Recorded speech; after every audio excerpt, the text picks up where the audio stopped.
These are ever-changing times. I see that clock up on the wall, but it don't bother me at all. These are ever-changing times.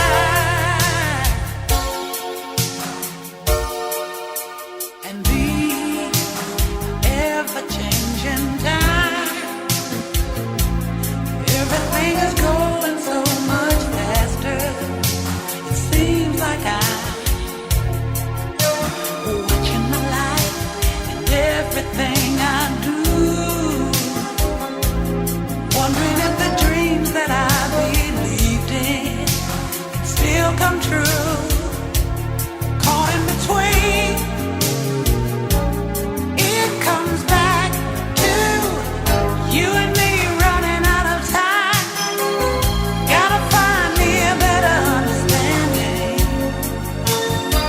Every day keep forgetting what's mine. Gotta find me a way less demanding. And we're holding on so tight together all of our lives.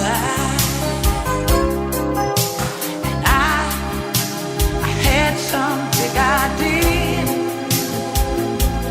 So much of my life still not completed. Hopes and fears, watching them change into something new. Wondering if I'm gonna find the answer. Loving you all of my life. It comes back to you and me running out of time. I gotta find me a better understanding. Every day keep forgetting what's mine. I gotta find me a way that's demanding. And we're holding on so tight together all of our lives. I see the clock up on the wall, but it don't bother me at all. These are ever-changing times. I see the clock up on the wall, but it don't bother me at all. These are ever-changing times. All of my life, it comes back to you and me running out of time.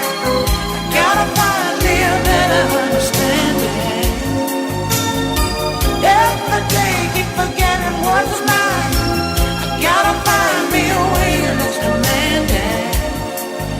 And we're holding on so tight together.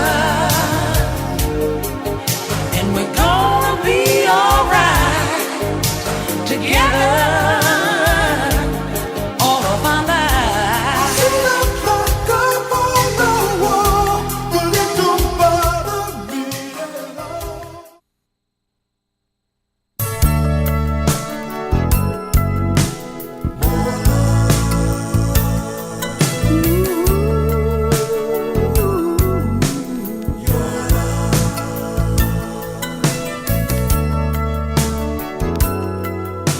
You came to me out of a dream, the sweetest thing I'd ever seen.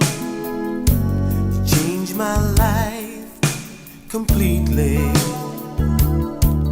Then you wrapped yourself around my heart, breathe warm into every part. Oh, and watch me fall so deeply. I need more love. I need your love. On and on forever. Don't wanna stop. I need more love. I need your love. On and on together. Can't get enough.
top of you, baby.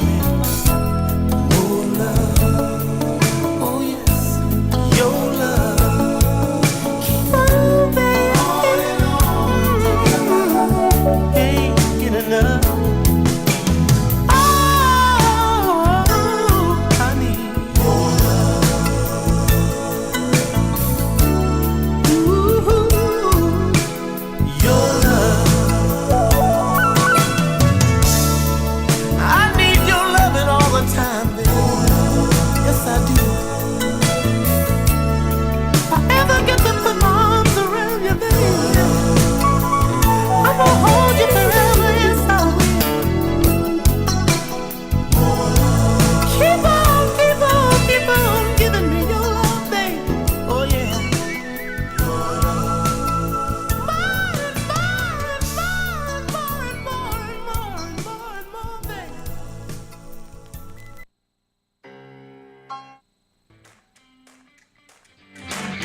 Sensational Sundays with your girl Elise on Flashpoint Radio.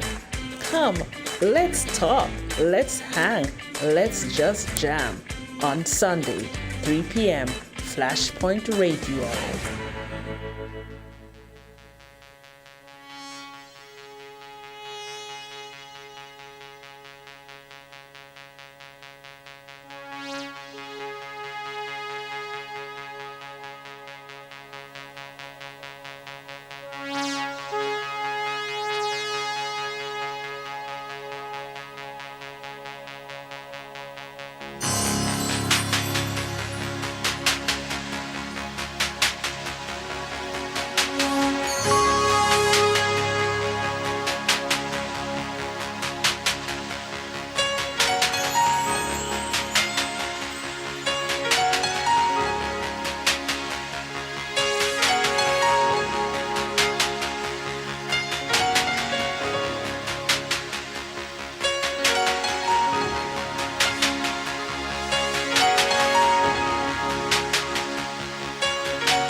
Welcome to another episode of Sensational Sunday.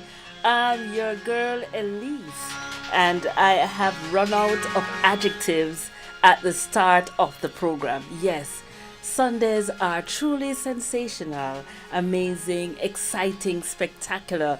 You choose all the positive adjectives.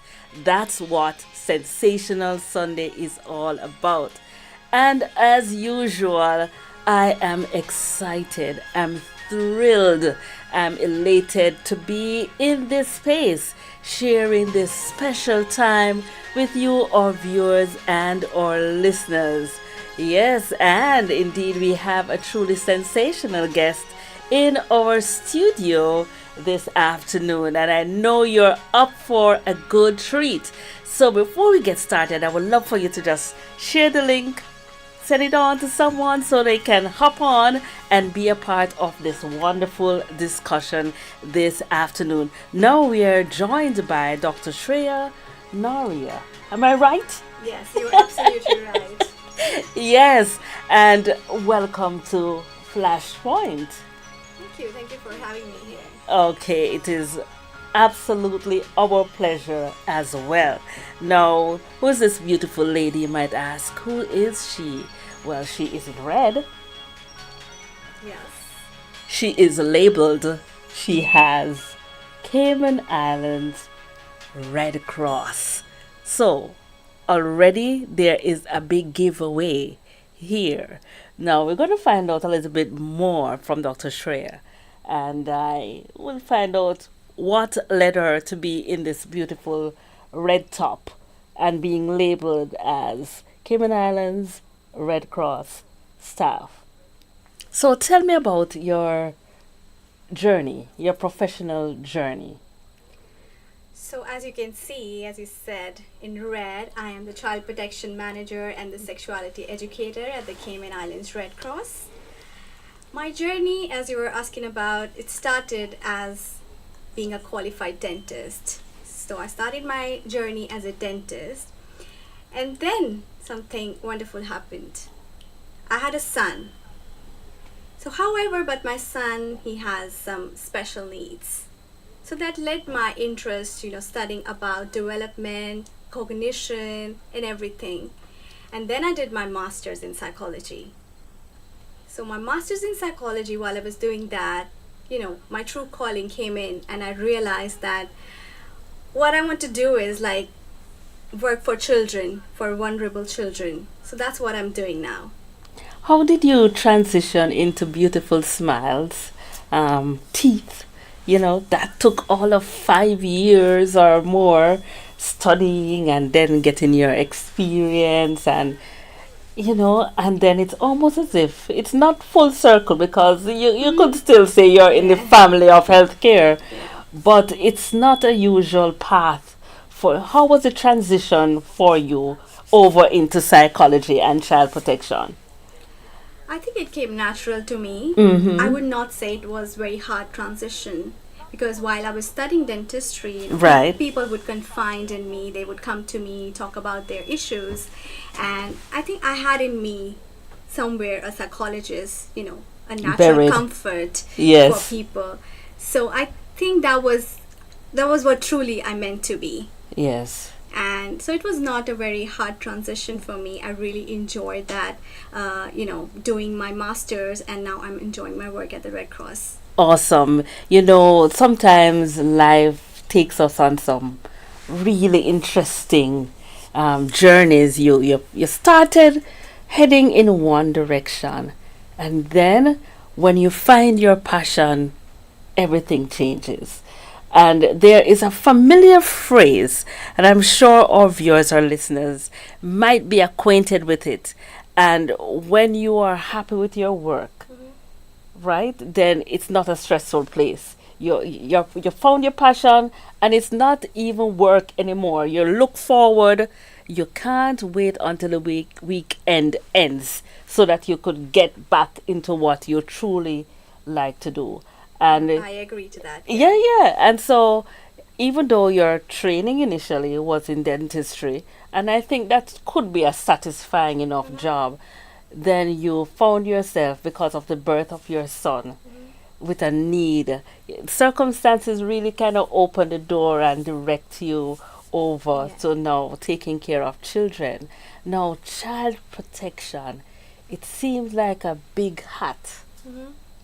You know, It is a big hat. Taking care of children is, that is tough. do children really need protection though? Yes, of course they need. And, children are the most vulnerable. If you see, their size is small. Their cognitive levels are not as adults we have. So they are vulnerable in every sense. And it is our duty to protect them as an adult. So every adult, should have that moral responsibility of protecting children. Because they are our future. Mhm. There's a familiar song, and it reminds us that children, they don't stay children forever. Mhm. And the foundation that you lay, the soil that you cultivate and nourish, will help to determine what plant or what fruit is born. And so, certainly, the need for the protection of children is a need that all of us, if you notice the theme, it is responsibility. I know we all remember our childhood days. And here in the Caribbean, in my day, we usually say it takes a village to raise a child. Yes. And that meant that in school, at home, when you're in the community, there's someone looking out for you. because as parents, you can't be every single place with your child. No, that's absolutely true, and that's where that protection, the need of protection comes in. That it's responsibility of everybody. Like you said, that children are our future. They are our future, our economies of nations, and their, everything depends upon children. Mm-hmm. If you know that, if you prevent child abuse, it costs you much less than to have children who have been abused. That costs economies a lot.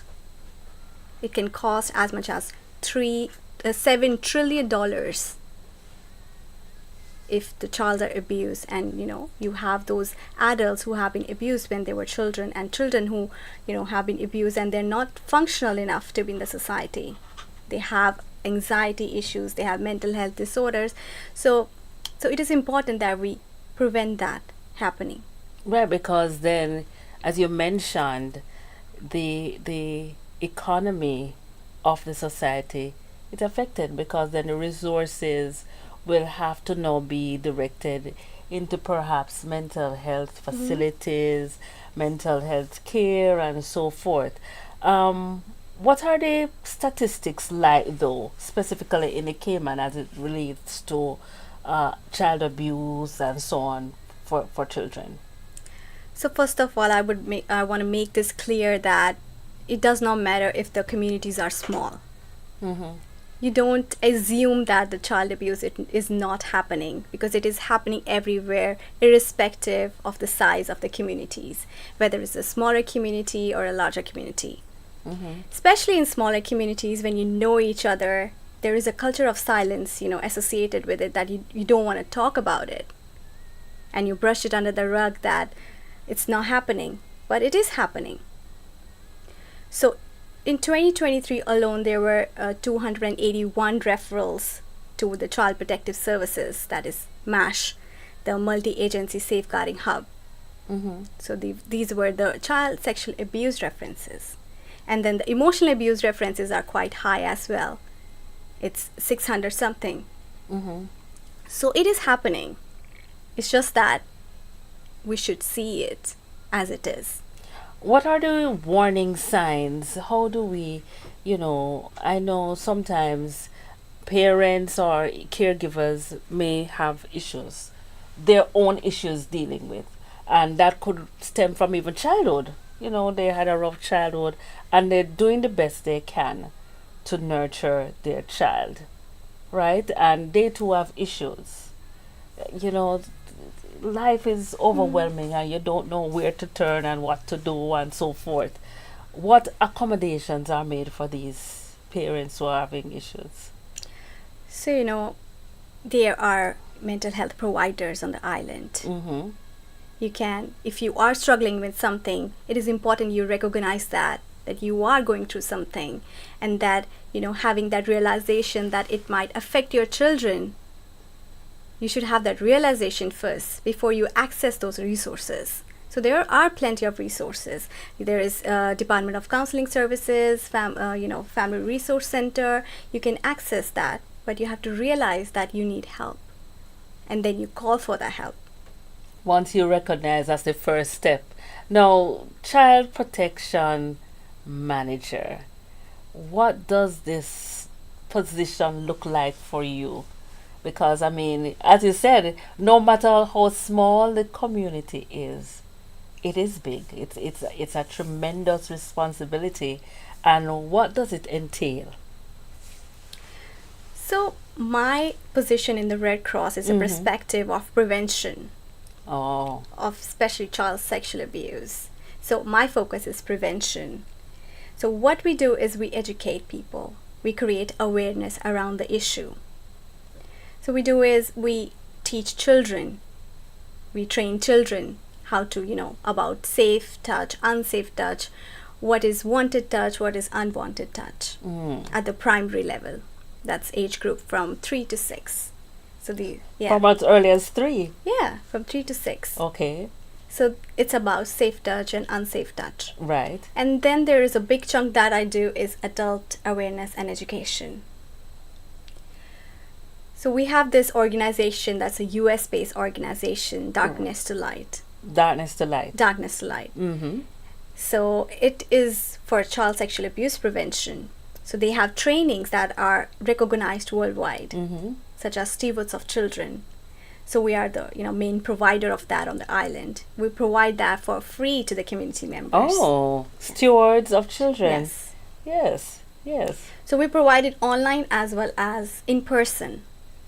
So do you get like a certificate and so Yes. forth? And So how long after is the you training? So the training is 2.5 hours long, and you get a certificate after that, which is recognized worldwide. So the benefit for this training would be so adults can recognize issues with children. Yes. Okay. So, but I want to add to this is that this training is, it does not, it's not like a professional training. It's just 101. It's like a first step. So it's a first step to take. We cannot say that this training is like a comprehensive, this is the only thing you need. It's not like that. That's the first step, for a basic step that you can take in this direction of child protection. Now you mentioned the 3 to 6 age group. Now, what would that look like? Is it that you go to schools, preschools, and have structured programs like every year, every month, or the teachers themselves are sensitized? What does that training look like? So the training is like a self-sustainable training. So I train the teachers how to use the materials. The materials are very locally created materials. So it has 2 characters, cartoon characters. One is like we call it Bobo and Teddy. One is a turtle and one is a iguana, so that children can relate to them. So it has a video that shows children about what is safe touch, what is unsafe touch, and also teaches them about consent. So I train the teachers how to access the material, how to do their pre-assessment, post-assessment, and then the teachers delivers that training to the students. Wow, it is important that we start from pretty early, and that, I believe, is a wonderful initiative from 3 to 6 years old. And children these days, they are so fast, they're quick. And so it's important that as soon as it's possible, Yes. you will start to sensitize them Yes. to And I these. forgot to mention the name of that program. That's Yes. My Body is My Own. My body is my own. Yes. Okay. All right. So now I know of 3 programs. My Body is My Own, Stewards of Children, and The Darkness to Light is an organization. Yes. Darkness to Light. Yeah. Okay. So indeed, there you have a well-oiled, well-structured system. So how do you enroll into any of these programs? So just email me at childprotection@redcross.org.ky. Okay. Yes, you Okay. email me, and then you'll get a link to register for it. So once you register, if you want to do virtually, you will get the materials. If you want to do in person, then you'll get further instructions on where to come, and then the training will be delivered in person. Okay, so what are the benefits you'd say to a listener, a viewer? I know we are telling you a lot of things. Some of you, maybe you're not parents, but maybe you are an aunt, or maybe you're an uncle, maybe you're a teacher, maybe you work with children, or maybe you're in a healthcare facility. No matter where you are, if you go to church, maybe you interact with children in Sunday school or Sabbath school, at some point in your life, you might interact with a child, and it would be beneficial so that we can secure our future. We wonder what tomorrow is going to look like. We say things and times have changed, but these are the little things that we can do, the investments that we can make into the future, the tangible things that we can do to help to make the future bright and beautiful for our children. Now, when you think about, I don't like to even put the two words together, child and abuse. It just seems sad. Yeah. You know, unfortunately, we live in an imperfect world, and therefore we have to really deal with these issues that face the vulnerable. In this case, we are speaking about children. You're tuned in live to Sensational Sunday. I'm your girl Elise, and Dr. Shreya, the Child Protection Manager at Red Cross. She's here with us today, and we are talking about child protection, and particularly her focus in her position. She wasn't always in this area. She started out as a dentist, but somehow her passion found her, and now she can't help herself. She's not only taking care of her son, but she's also looking out for all the children. Yes, every last one, every single one in the Cayman Islands, and by extension, for viewers who are viewing us from all over the world, these standards exist worldwide. Children are the future wherever you are. Yes. That's absolutely right. Yeah. Absolutely right. And prior to coming here, you were working in St. Kitts. No, I was not working in St. Kitts because my son was very small and I was taking care of him. Oh, Yes. okay. So I have been in Cayman Islands for 5 years. Before Ah. joining Red Cross, I was with Alex Banton Foundation as their education coordinator. Yes, I remember hearing a few things about the Alice Panton Yes. Foundation. Yeah, so I was coordinating mental health, skills program across the island. Okay. How important is your role? I know we have spoken about all the things that you and I've heard. How important do you think your role as child protection, especially with your passion?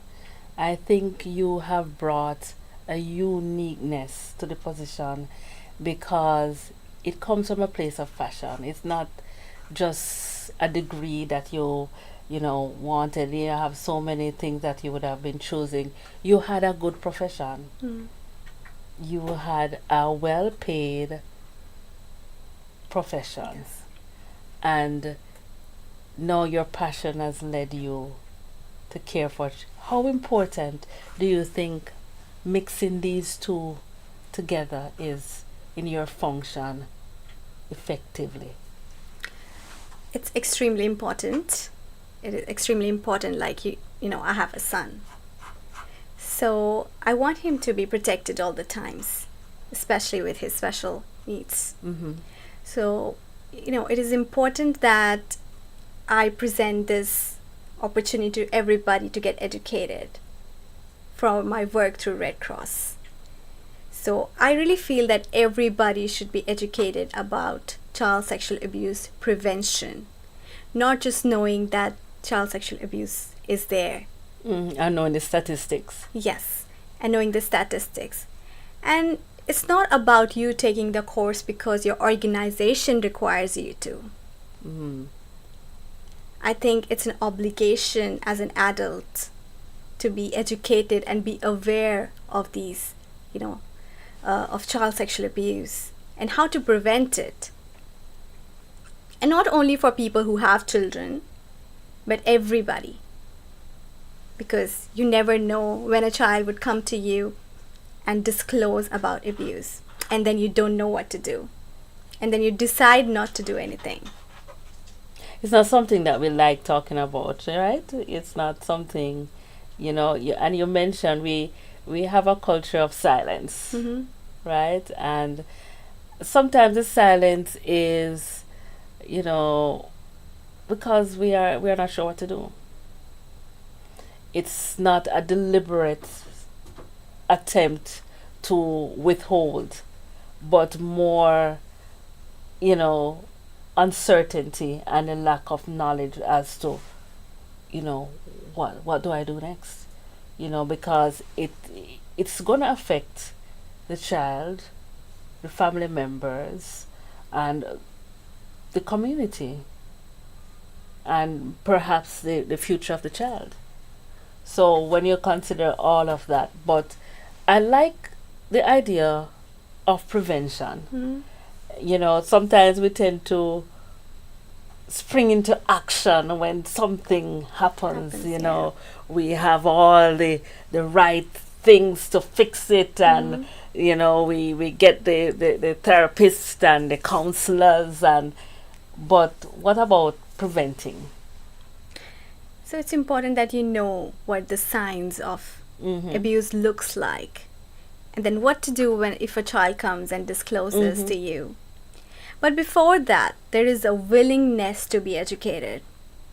Are you willing to be educated? Like I said, not because your organization requires you to have that certificate, but are you brave enough to face that if somebody comes or you witness an abuse, you are going to take some action? Are you legally bound to report? So there is mandated reporters. Yes. Mandated reporters are people who have a duty of care towards children. They are required by law to report that. So anybody who's working with children are required to report. If they do not, report, it has legal implications such as fine, or it can be imprisonment.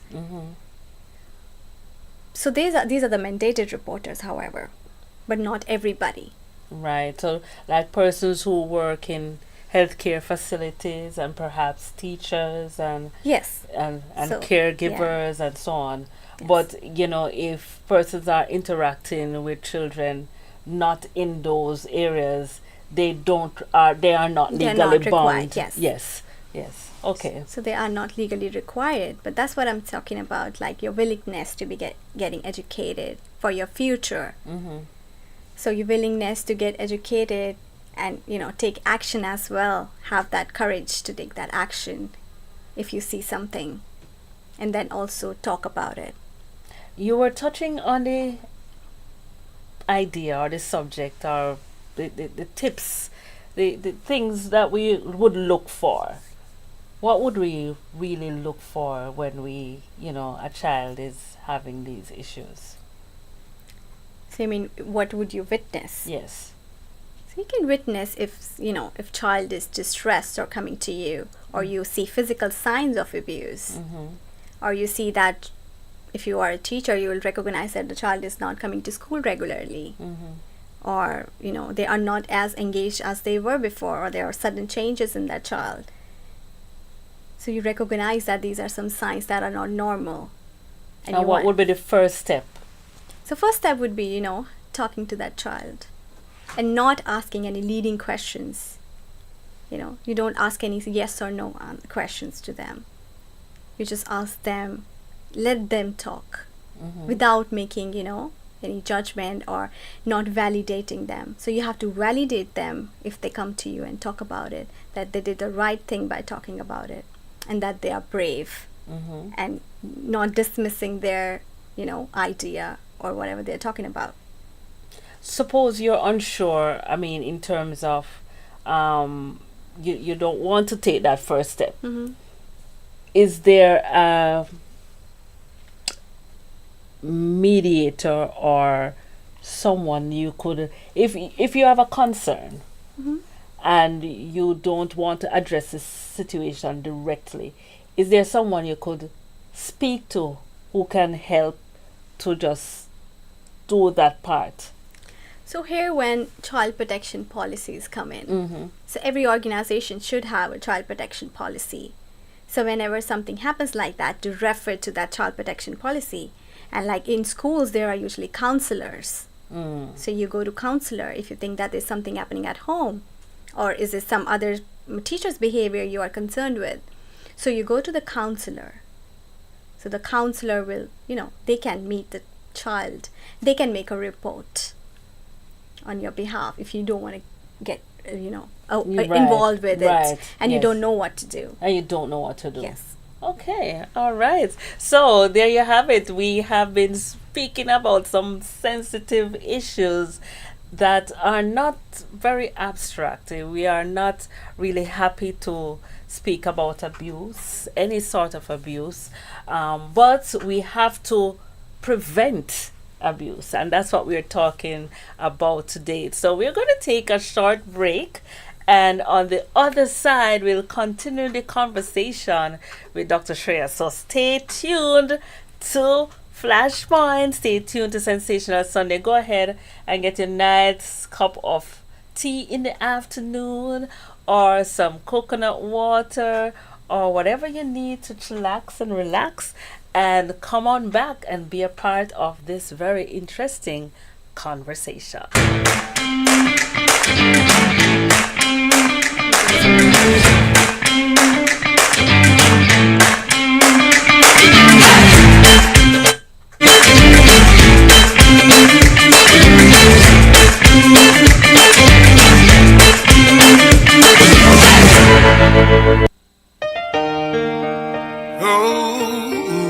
Yeah. Shaggy and friends, you know. We all gotta do a part. What I say? I dare you. Well, I dare to make a difference, and I dare to take a stand. Let me dare you to think of someone else who's in need of a helping hand. What if I dare to show our children what it really means to love? Could I dare you to just imagine there's nothing we can rise above? And I dare you to be the person with the will to make it right. And I dare you to have a conscience, sit a cause and join the fight. But I dare you to take a moment to imagine how it feels. Take a look at someone else's pain and offer some relief.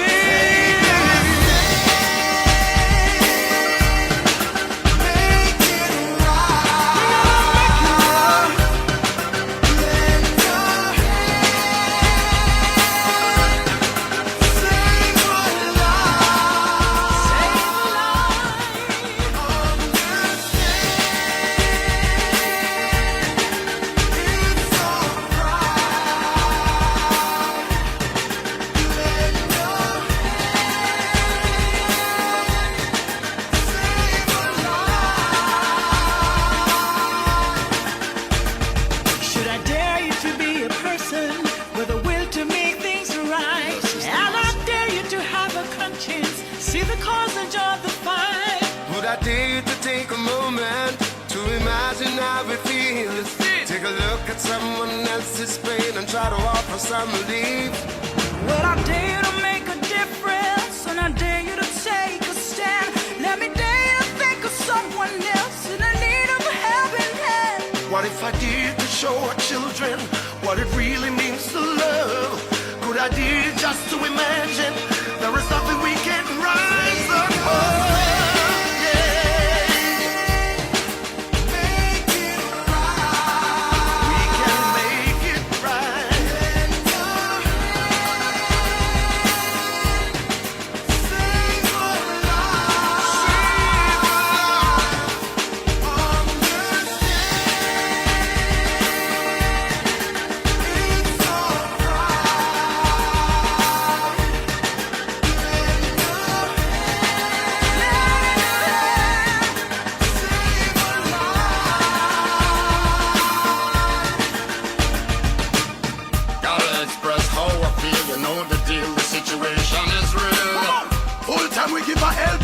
Show some love, this will no better overstand. I dare you to try save a life. Let's make a change for once and take a stand. We're still putting up resistance and fight with the help of Shaggy and Elephant. Yo, in the circle of life, if we not unite, see the light, then we going nowhere. Time to reach new heights, every man got a right. We have to chant it in the air. Help our brothers and sisters through the hard time in our life and the burden that we bear. Reach out with the helping hand, take a stand, just to show you care. Let us take the lead, yeah. Love is what we need. This is how we heal, yeah. We can achieve. Take a stand, make it right.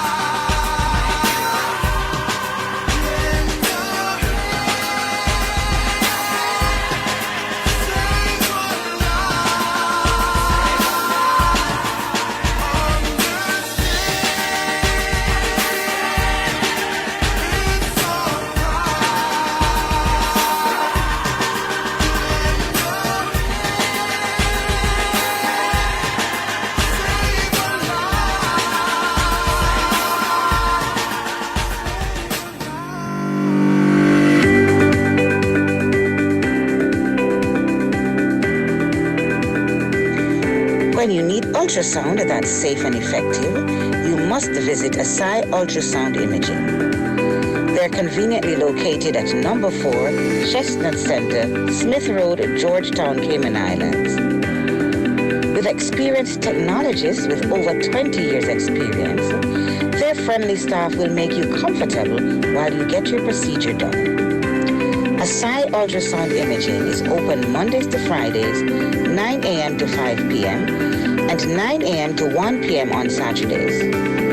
Call Asai Ultrasound Imaging 345-949-2454 or 345-938-3426. That's 345-949-2454 or 345-938-3426.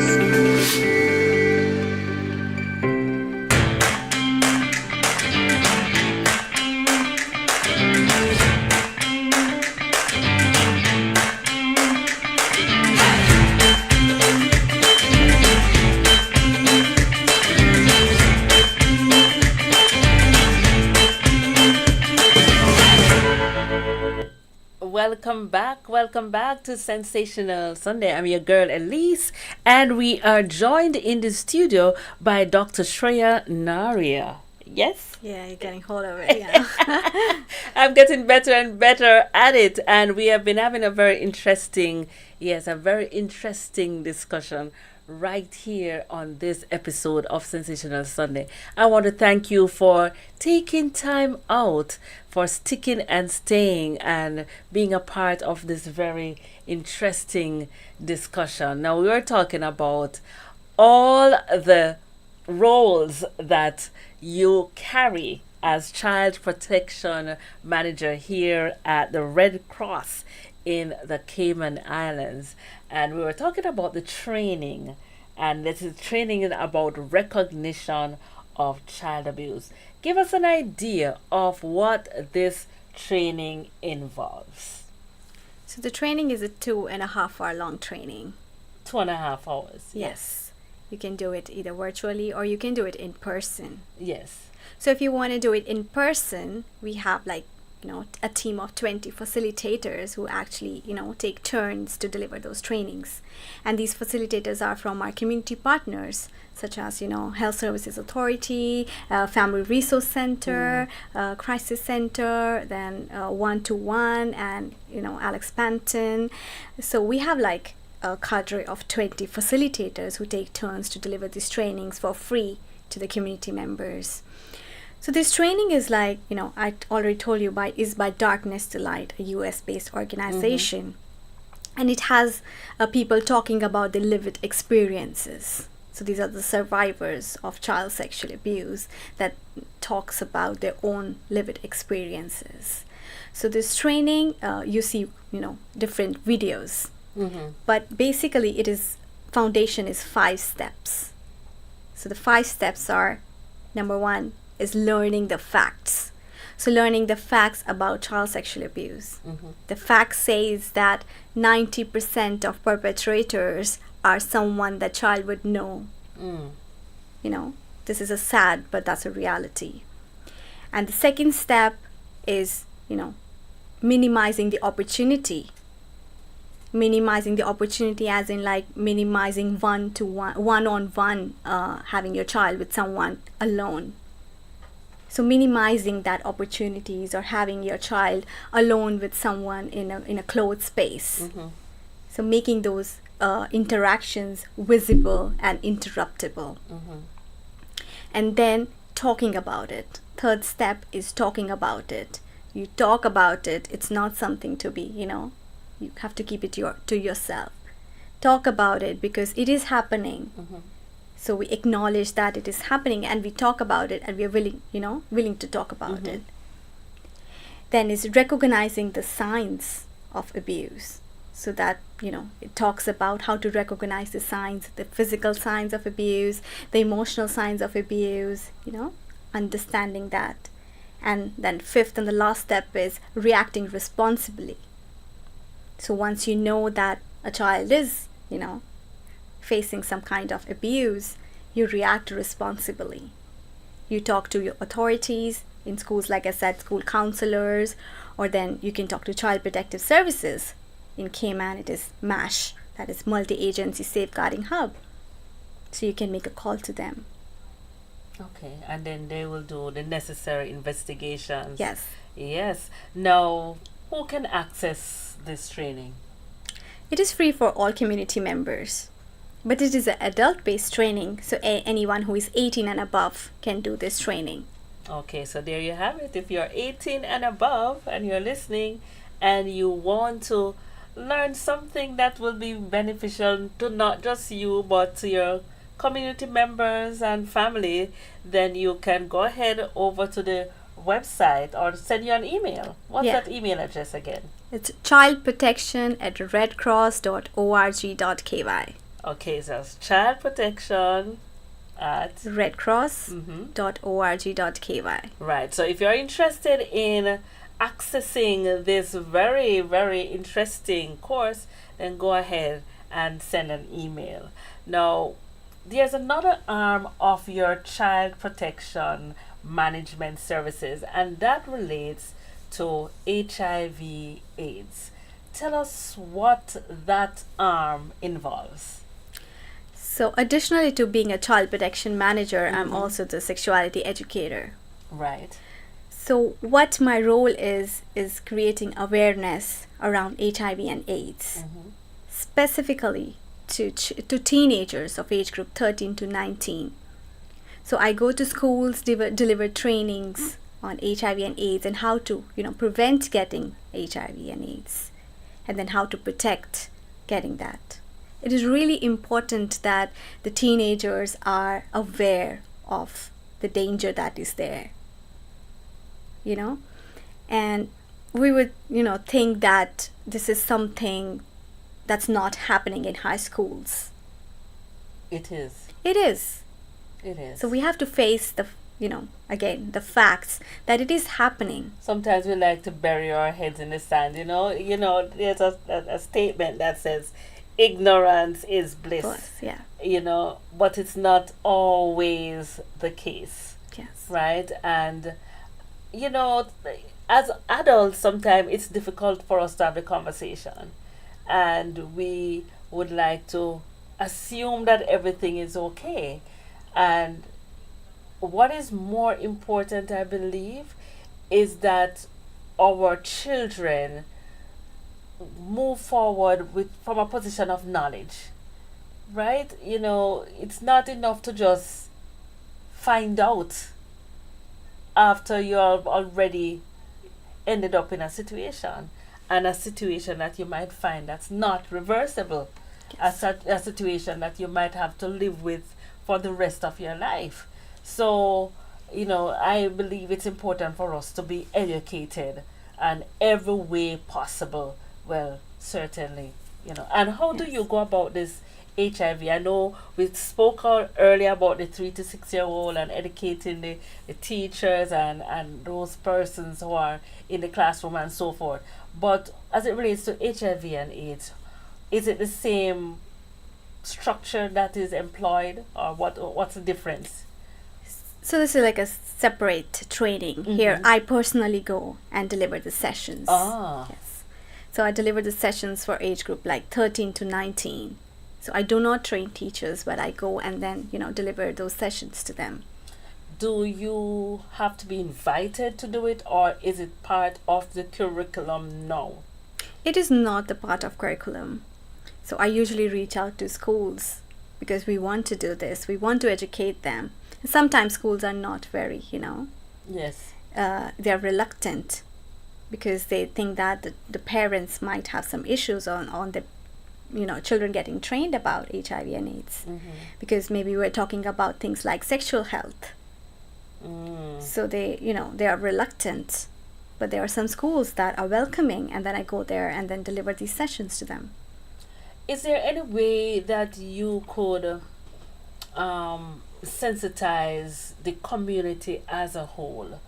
Because even though we are speaking specifically to the jurisdiction that you now function in, this is beyond our borders, and I like to see us as members of one family, even though sometimes we are separated by water and by other factors, geographical location separates us, but we would be surprised that the circumstances and issues that we face are so close.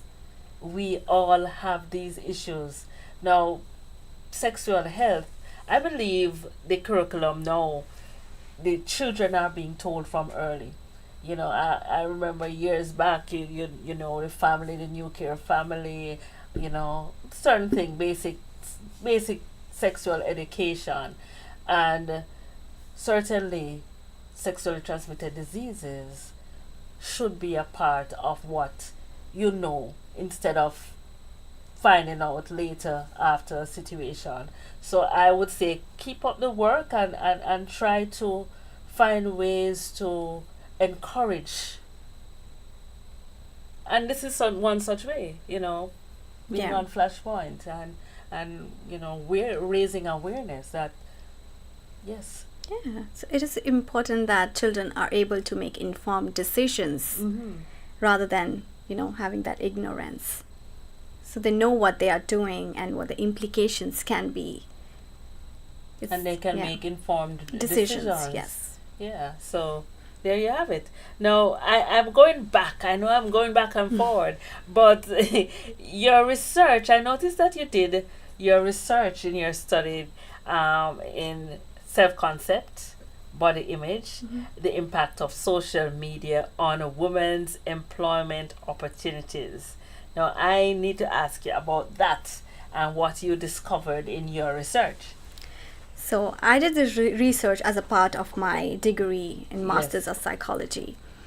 So this research was to find out if there was a difference between women who were employed and women who were unemployed, right, in terms of their upward comparison on social media regarding body image.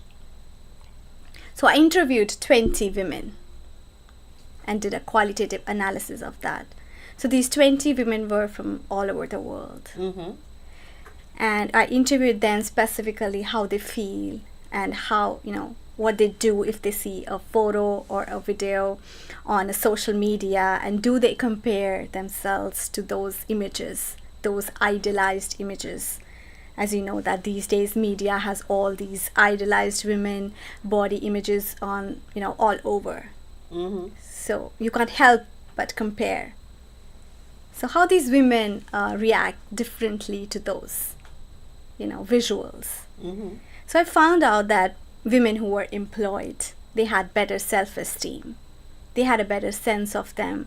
If they would see a photo or a video, they would think that, oh, I have much better things to do, rather than just, looking at it. And women who were not employed, they had lower self-esteem. That's a very interesting discovery, but our culture really plays such a important role as to how we value ourselves, right?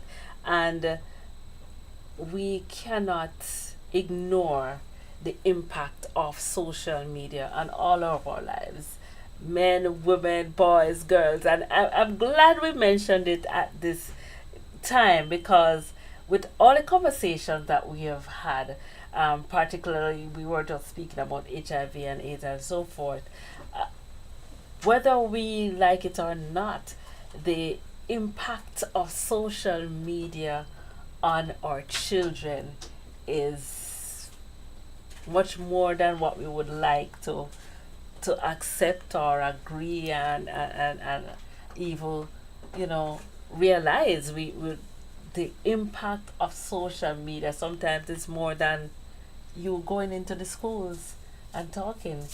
They would listen to whatever they gather from TikTok or whatever social media platform. I'm glad you brought that up. That's actually a very, very current kind of an issue that we are facing. Yes. The children are being lured. I will just, reflect back to my program here. Online exploitation of children is a current issue that Cayman is facing.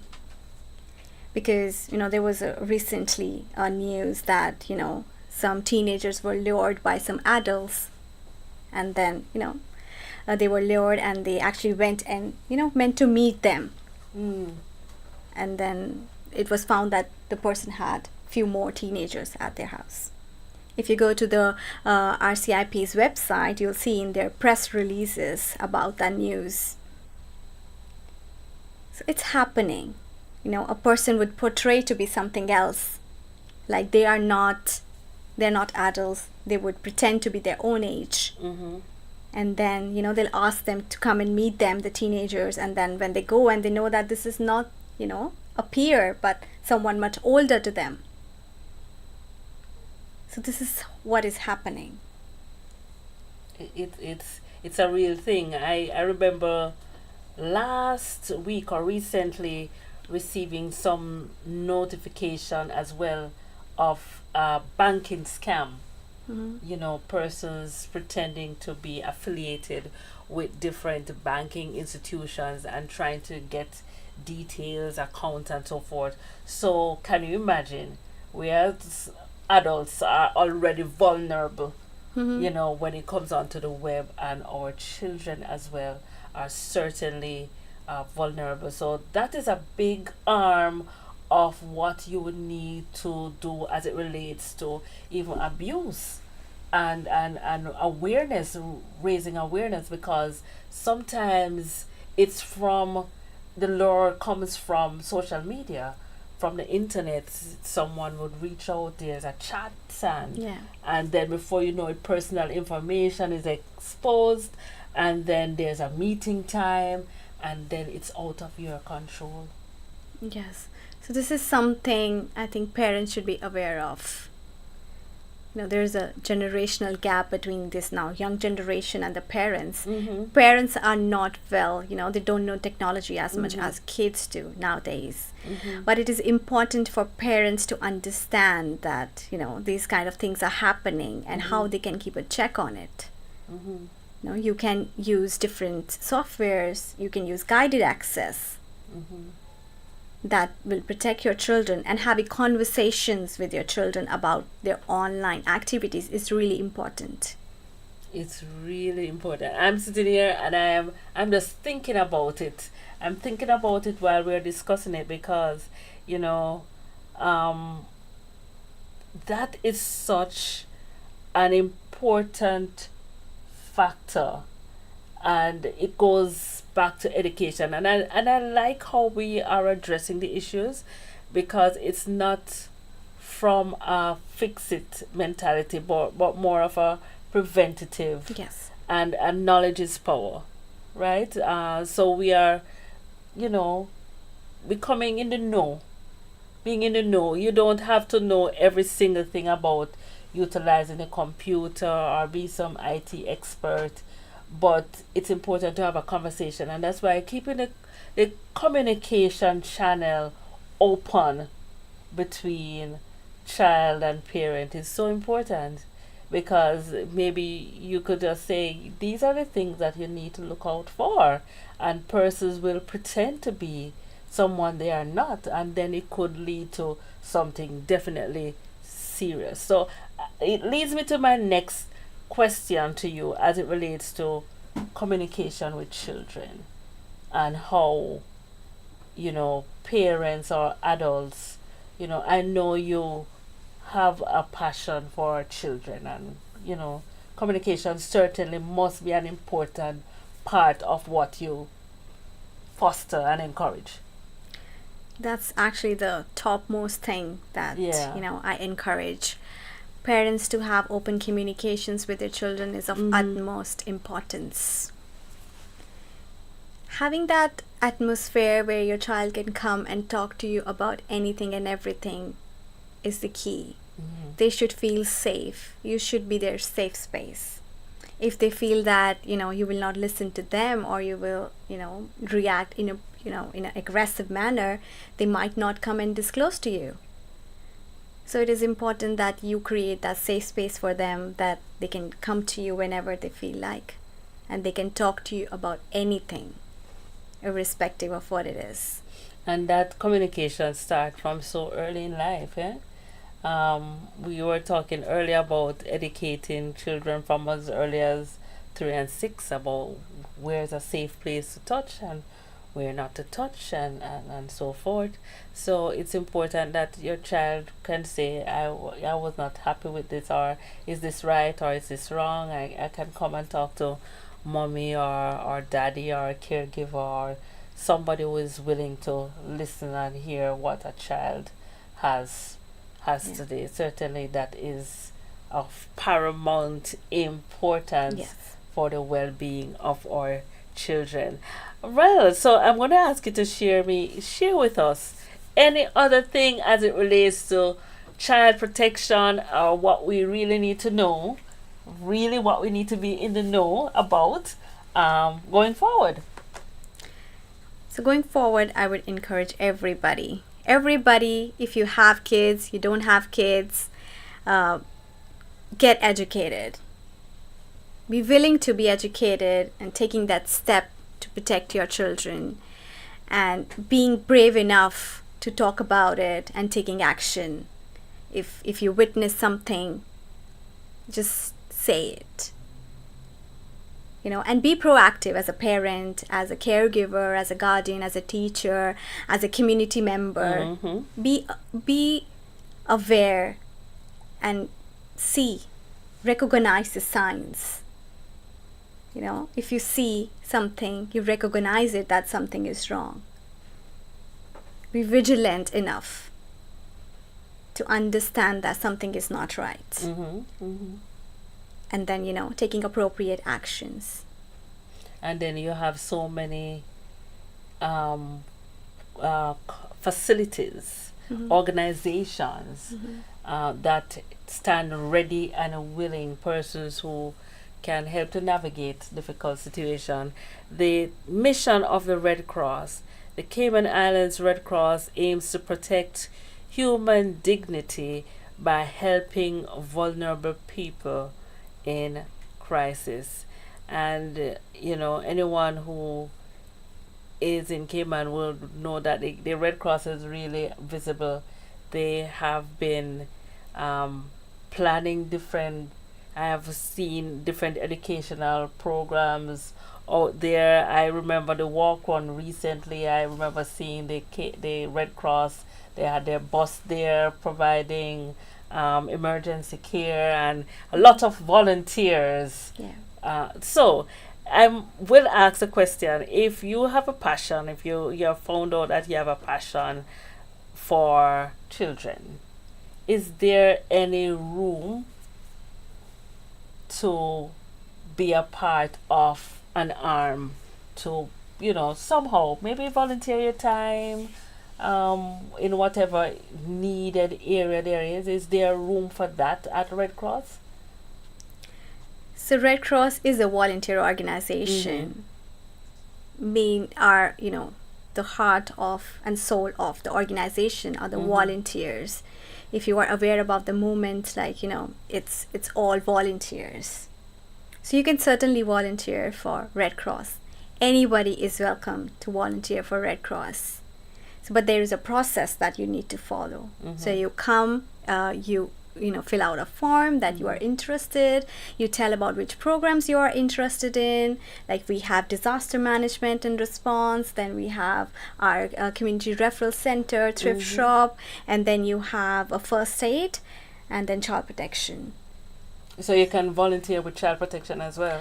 For now, there is not much you can do in child protection, but you can help in many different ways, provide admin support and provide different kind of supports, like I said, admin support and hands-on support during the trainings. Okay. All right. There you have it. It's been an interesting discussion on Sensational Sunday today. We are speaking about the protection of the children. Whose responsibility is it? Is it mom, dad? I don't know. It's all our responsibility. That's what I've learned, and that there's still more for me to learn. It's time for me to register for that it's only 2.5 hours. It is worth the investment of your time. Yes. It is worth the investment of your mental capacity and your energy. It could indeed save not only your life, the life of a child, of a neighbor, and of a friend. Now, I will remind you of the 5 steps that you mentioned. Learn the facts. That's the stewards of children. Yes. Learn the facts. Minimize the opportunity. Talk about it. Recognize the signs and react responsibly. And that is so important. The training is free of cost, just a reminder, and it can be virtually, so you don't have to come in person. Just send an email. It has been a privilege and a pleasure having Red Cross representative from the Child Protection Management area, Dr. Shreya, right here at Flashpoint. And I would like to say, extend our volunteer, our our resources, I should say, to be a part of Red Cross at any time that you're doing any of your launching and moving ahead, that you need an arm to make a sound, to put it out there. We stand willing, ready, and available. Definitely, we're gonna do that. Thank you for offering that. She said definitely. So there you have it. I have not checked the chat to see if there are any comments. Anybody want to have any questions this afternoon? But I want to say thank you for being a part of Sensational Sunday. Someone say it's awesome to have persons like you to protect our children. Thanks for increasing awareness. Yeah, I appreciate that. So I want to thank you, Dr. Shreya, and I want to thank the listeners and viewers. Thank you for being a part of this wonderful Flashpoint family. And we say go forward, and live your passion. Sometimes life throws you in one direction. You don't know where you'll end up. Perhaps you'll end up finding where you really belong. So I encourage you to just listen to that voice and just give life your 150%. Give it all that you've got. Thank you for tuning in to Sensational Sunday. I'm your girl Elise. Thank you, Dr. Shreya. Thank you so much, Elise, for having me, and I'm grateful for the opportunity for coming here and talking about my program. I hope that I have made people aware about that it is a fact that child abuse is happening, and they know that they can help and take steps for it. Awesome. There you have it. So join us next week, same time, same place, right here for Sensational Sunday. I'm your girl Elise, and as usual, I say, may the peace of God be with you, and may you have a wonderful, wonderful, wonderful, wonderful week, day, month, whatever day you choose to join Sensational Sunday. I hope that it will be a wonderful and truly sensational day. See you next time.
Sensational Sundays with your girl Elise on Flashpoint Radio. Come, let's talk, let's hang, let's just jam on Sunday, 3 p.m.